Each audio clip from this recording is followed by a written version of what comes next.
السلام علیکم رحمۃ اللہ وبرکاتہ۔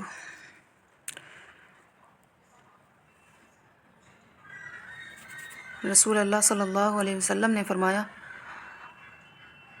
تم اللہ کی طرف رجوع کرنے کے لیے قرآن سے بڑھ کر کوئی اور ذریعہ نہیں پا سکتے۔ یہ دنیا کی زندگی ایک کھیل تماشے کے سوا کچھ نہیں، اصل زندگی تو آخرت کی ہے۔ کاش وہ لوگ یہ جان پاتے۔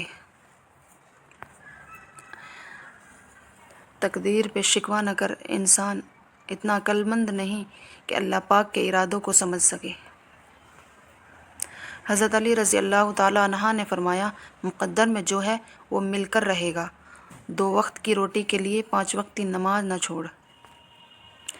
کسی نے کیا خوب کہا ہے کہ جو 19 سال پہلے کان میں دی گئی تھی اذان، اس اذان کی نماز کا انتظار میں ہوں۔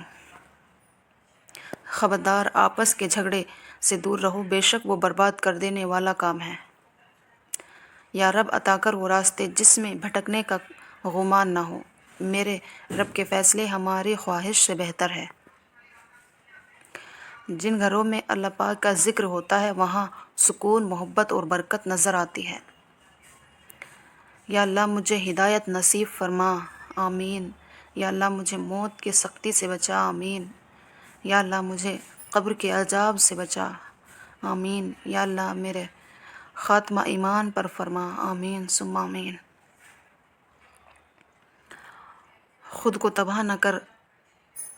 کو تباہ کرنے کا تیز ترین راستہ یہی ہے کہ اپنے ماں باپ سے بدتمیزی سے پیش آؤ۔